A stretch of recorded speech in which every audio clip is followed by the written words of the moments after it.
Hello everyone, আজকে তোমাদের সাথে একটা ছোট্ট করে ব্লগ শেয়ার করব। তো দেখো সকাল সকাল চলে এসেছি রান্নাঘরে। তো কি কি রান্না করব চলো সেটাই তোমাদের সাথে আজকে শেয়ার করব। দেখতে পেলে এখানে ডাল বসানো, ভাত বসানো, সাথে বসানো রয়েছে ঢ্যাঁড়স ভাজা। তো ঢ্যাঁড়স কিন্তু ভাজা করব না, এই একটা পেস্ট দিয়ে একটা সুন্দর ঢ্যাঁড়সের রেসিপি হয়, যেটা আমি প্রায় রান্না করি কিন্তু নিরামিষভাবে করি। তবে আজকে একটু পেঁয়াজ পেস্টও দিয়েছি, আর এখানে সমস্ত মশলা দিয়ে ভালো করে ঢ্যাঁড়সের সাথে মশলা আমি কষিয়ে নেব। আর কোনো রকম লঙ্কার গুঁড়ো ছাড়া এত সুন্দর কালার এসছে কী করে বলো তো? আমি গোটা গোটা কাশ্মীরি লঙ্কা এর মধ্যে পেস্ট করে দিয়েছি।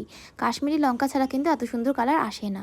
ওদিকে কিন্তু ডালটাও ভালো করে সেদ্ধ হয়ে গেছে। এবার আমি ডালটা ফোড়ন দিয়ে নেব। তার জন্য সর্ষের তেলে কিছুটা পাঁচ ফোড়ন দিয়ে তার মধ্যে হলুদটা দিয়ে দেবো, কারণ হলুদ এভাবে দিলে কিন্তু কালারটা খুব ভালো আসে। তবে ডালে আজকে লঙ্কা ফোড়ন দিইনি, কারণ কিশুকেও আজকে এই ডালটাই খাওয়াবো। আর আজকের ডালটা কিন্তু মুগ ডাল করেছি, তাও আবার লাউ দিয়ে। তো একটুখানি চিনি দিয়ে দেবো, কারণ মুগ ডালে একটু মিষ্টি মিষ্টি হলে বেশ ভালোই লাগে। তো লাস্ট আমি রান্না করব এই ডাটাটা, যেটা একদম লিকলিকে নরম হয়। এর নাম আমি জানি না, তোমরা জানলে কমেন্ট করবে। আর এই যে কিশুকে দেখো ব্লকস দিয়ে এখানে টাওয়ার বানিয়েছে দুটো। তো চলে এসেছি আবারও রান্নাঘরে। এই যে গরম তেলের মধ্যে কালো জিরে ফোড়ন দিয়ে তার মধ্যে হলুদ দিয়ে প্রথমে আলুগুলোকে ভেজে নেবো। এতে আলু না দিলেও চলে, তবে আলু আমি খাই, কারণ এই ডাটাগুলো আমি খাই না, আমার ভালো লাগে না কোনো রকম ডাটা খেতেই। তো ডাটাটা দেওয়ার পর জাস্ট 2 মিনিট ভাজবো, কারণ বেশি ভাজলে কিন্তু ডাটাগুলো শক্ত হয়ে যাবে। তারপর আমি এর মধ্যে দিয়ে দিচ্ছি পেস্ট করে রাখা পোস্ত।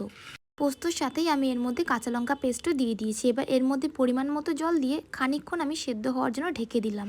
তো এদিকে আমি যে বাসনগুলো এক্সট্রা থাকে সেগুলো মেজে নিয়ে এই সময়, আর বাসন মাজা হতে না হতে দেখো আমার এখানে ডাটা পোস্ত একদম রেডি। তো এইভাবে ম্যানেজ করে রান্না বান্না করলে কিন্তু অনেকটা বেশি সময় লাগে না। আগে আমার অনেক সময় লেগে যেত, কিন্তু এখন আমি টুকটুক করে কাজের ফাঁকে কাজ করে নিই, তাই আর বেশি সময় লাগে না। তো আজকের ভিডিওটা আমি এখানেই এন্ড করছি। আর তোমাদের কি এমন ছোট ছোট ব্লগ দেখতে ভালো লাগবে? অবশ্যই কমেন্টে জানাও। চলো আজকের মতো টাটা।